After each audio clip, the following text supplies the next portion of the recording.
What's up, guys? Welcome to Daily Dose of Reddit. This is your host, Zach, and today's subreddit is r/EntitledPeople. Alright, this story's called Entitled Customer Mad That I Won't Keep the Restaurant Open Until 12 a.m. so he can ring in the new year. I'd be mad too. I mean, I'd be kind of annoyed or upset, but that's not your problem. I'd take it elsewhere. This was about 4 years ago, but I just remembered it now. When I was 18, I was the manager at a mom and pop restaurant that was connected to a hotel. The holidays were always super busy with mainly big groups of family who had come into town together for vacation. A week before New Year's, I got a call from a hotel guest asking if we would be willing to keep the restaurant open until 12 a.m. so he and his family of 10, 6 kids, 4 adults, could ring in the new year there. I get them all wanting to be together and can't hate someone for trying. I explained to him that because it was New Year's, our normal closing time of 9 p.m. would actually be changed to 8 p.m. This was not my idea, but the owner's. He then started yelling at me, telling me it was inappropriate and it shows poor work ethic to leave early. He then asked me how in the world I thought it was okay for us to close early so we could all go drink and party when he wanted to dine there and give us extra business. I let him know that it was not my decision, but the owner's, and the reason we were closing early was because we were understaffed and those working the night shift would have to be back in the morning time to open the restaurant, and we wanted to ensure everyone would get enough rest to work a busy breakfast shift. He then told me that we should have been smart enough to hire more people for the holidays. Right, because it's so easy to hire temporary people to work Christmas and New Year's. While we were understaffed, my excuse to him wasn't entirely true, but it was the best I could come up with at the time. I would like to think if this situation happened now, I would tell him that service industry workers deserve time off to celebrate the holidays just as much as they do. I would also explain to him that business-wise, we would probably lose money paying the cooks, waitstaff, and dishwasher to stay for 4 adults, because realistically, the children will not eat much, and we would get no liquor sales from them. Hey man, I've been told that I can drink enough for like 2 kids, so I'm assuming that's a lot. I don't know. I didn't ask. While I understand 8 p.m. is early to be closing, it really is no one's business. We were not a chain business or affiliated with the hotel in any way, so no one else but us has a say in our hours. Even with us stopping service at 8 p.m. that night, I still didn't get out until about 11 p.m. with all the lingering customers and cleanup. It's okay, OP. At least, like, a bunch of people online will agree that that guy was definitely a poopy head. I'd tell him to go spend it with his family, but that might be rude considering he probably doesn't have one because he's a jerk. Whoa, Zach. Cool it. Just kidding. Stay hot. This story's called Entitled Kid Comes Crawling Back After They Screwed Up Project. I usually hate working with people because I'm very stubborn and admittedly, I hate losing control of a situation. It makes me anxious to lose control, but I was getting better. I just started a new class/elective and lo and behold, the first assignment is a big research project worth like half our grade that interim. I was really anxious about the partnering system because usually we get to pick our partners or the teacher does. But for this project, the teacher made us take the Myers-Briggs personality quiz to find a partner with the opposite personality type. In theory, it would be like opposites attract and we'd work together perfectly. Oh, if only it was that simple. The results are in. Pairs are made and I get the new kid. I'd met him once before and he seemed pretty chill, so I was okay with it. Our project was about engineering. It was a tech class. The moment we sit down to work, he becomes a total spaz. Like one of those kids who pretends to have ADHD but so clearly doesn't. What? Is that a thing? Do people like throughout their day pretend to have ADHD? He could just have ADHD. I don't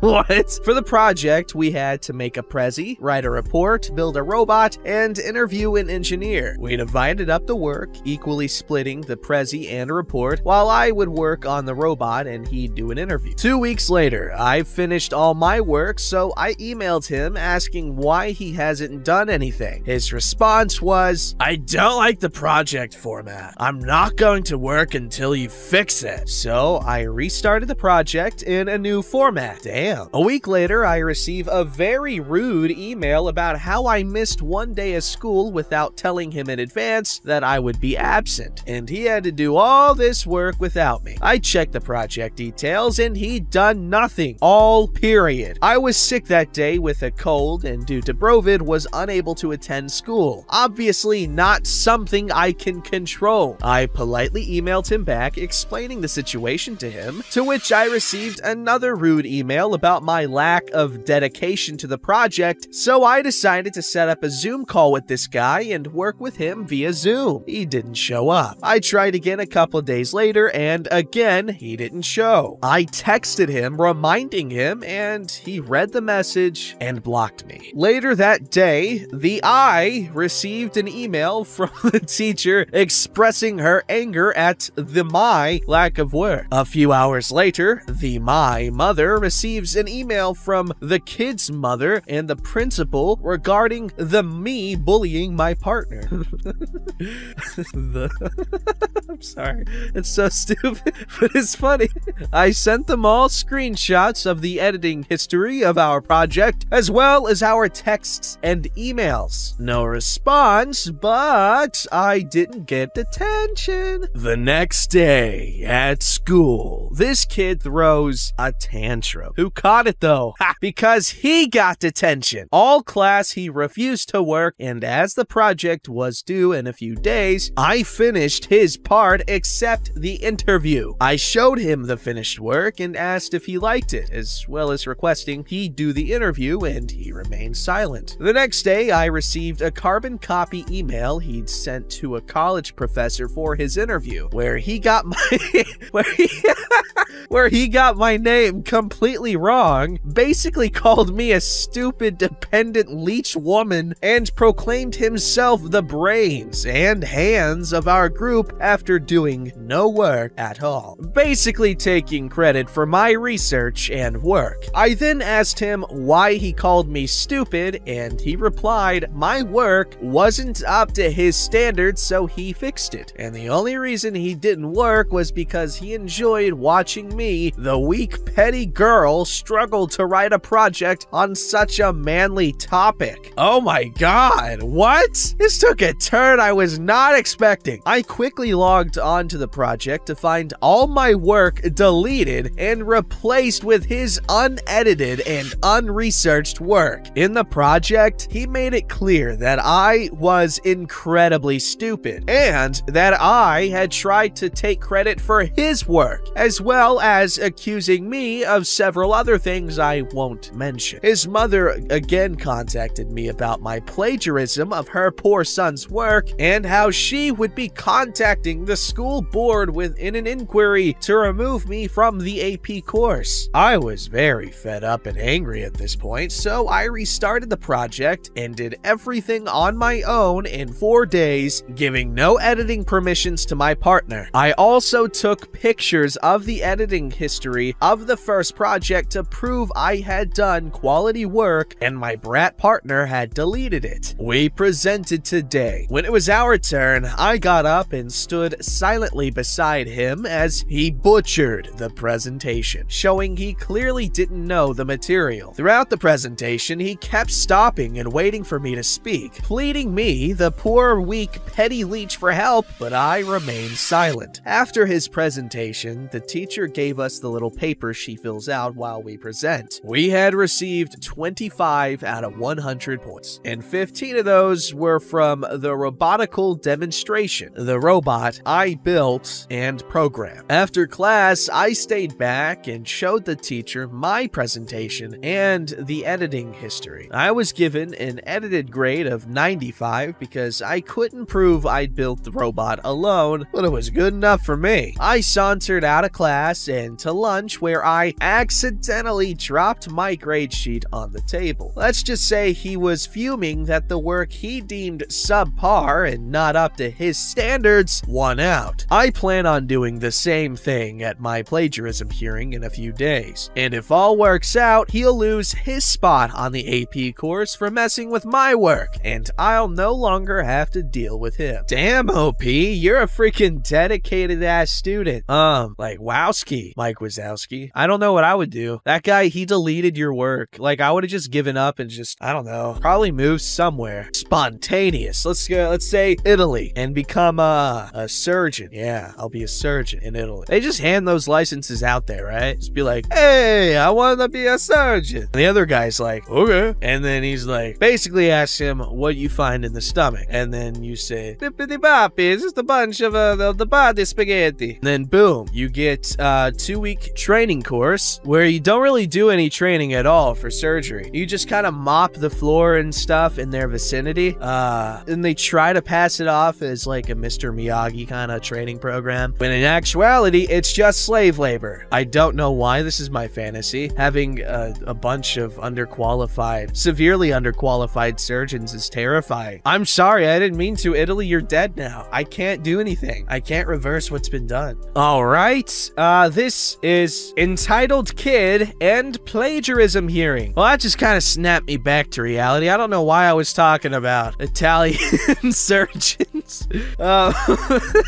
My seasoned Redditor friend said that I should post my hearing updates separately, so here you go. I also realized that in the last post, I mentioned this kid being new, but I'm taking the class for a long time, etc., and me knowing the family. By this, I meant that his mother and his older sister lived together near me, and I knew them. When this kid moved back in with them, or started at our school again, not sure on specific details, he was placed on the remedial course, and was taking this class there, and then got onto NHS and was placed on the AP course where he continued the class, and he was new. Hope that makes more sense.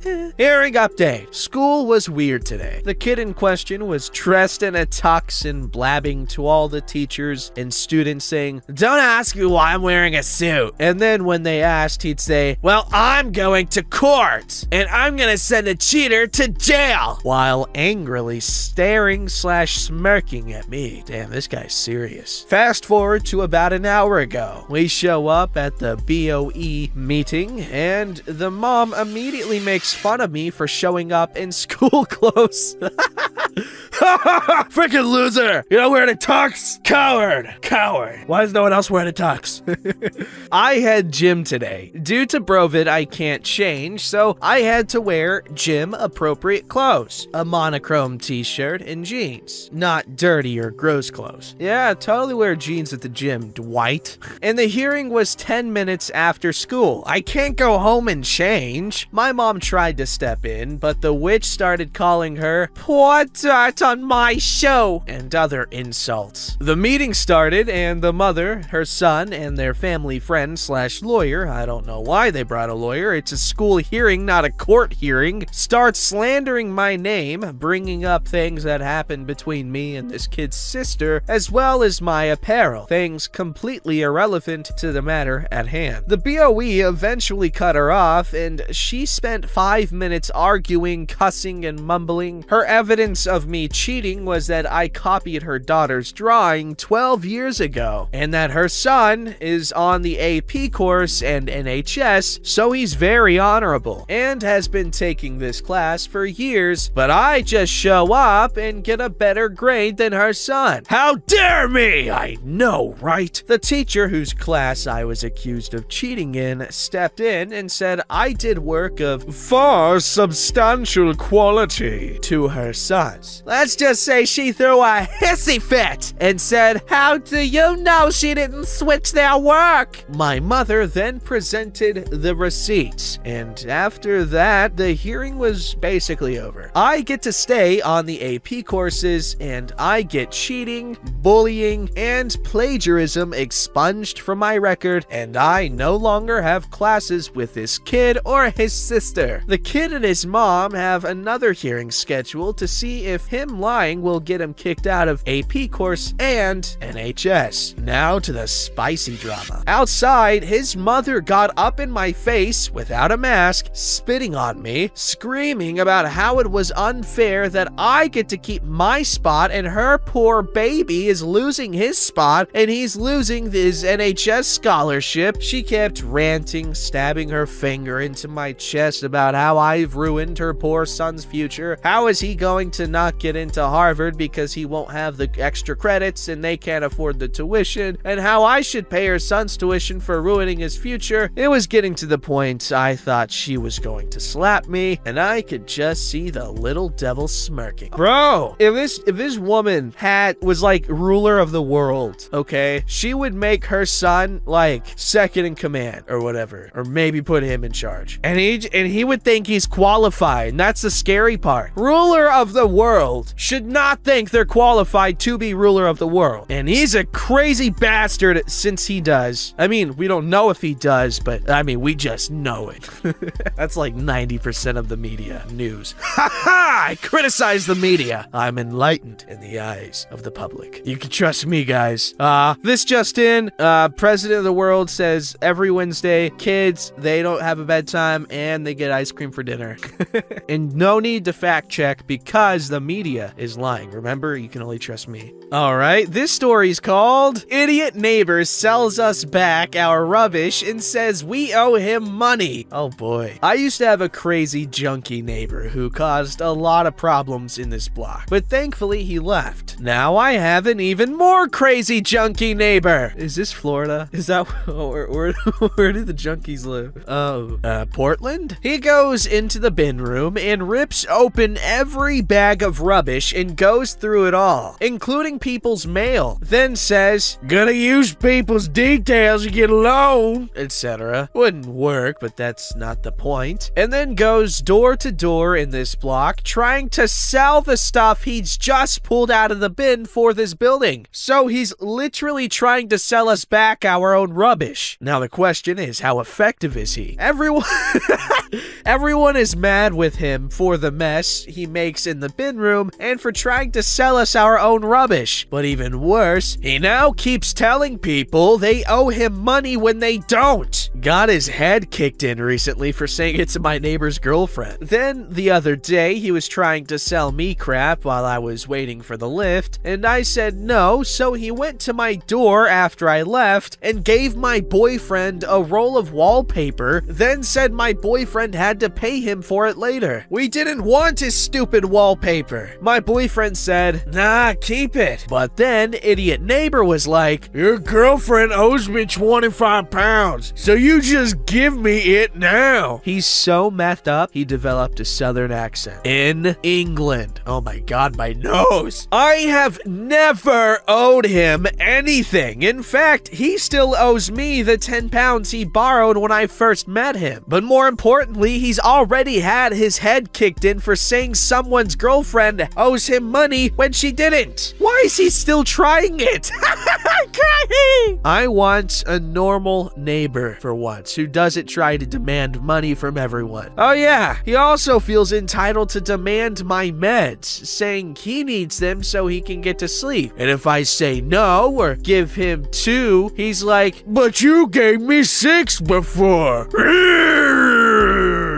Zugor! I'm prescribed them because I need them, not so some idiot can take them off me. Sorry I kinda rushed this and probably not made it very interesting. Thanks everyone for your replies. I honestly didn't think anyone would even read it.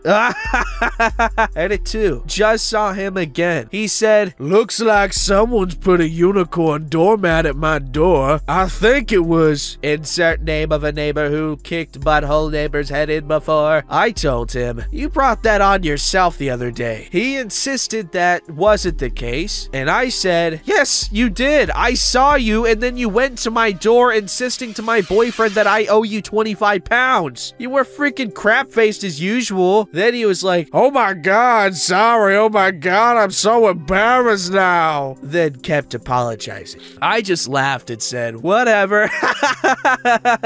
Sounds like he genuinely doesn't realize realize how wrecked he gets and how much of a nightmare he is. Oh, so much laughter in this story. It's sad, though. This guy has a serious drug problem.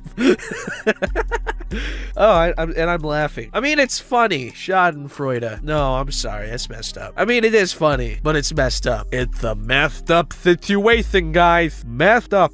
Alright, this story's called Stole from My Diaper Bag. When I was a teenager, I worked really hard and saved up for Christmas. I went shopping while babysitting for a friend. I went to pay and someone had gone into the baby bag, got my wallet, took all $350 I had, and left a note on top. Teenagers should not be moms. Maybe if you have to work to earn money, you won't have time to make any more welfare babies. I cried so much. Never found out who did it. It wasn't my baby. I used the payphone to call my then boyfriend's house. He was not home, but his mom was. I sobbed the whole story to her. My eventual mother-in-law drove over and gave me about $150 to cover what she could. The jerks assumed a lot about me because I was a 17-year-old shopping with a baby in a high-end mall. Sorry, I don't have a satisfying ending. At least they left my wallet. Hey, that is a satisfying ending because your mother-in-law's nice.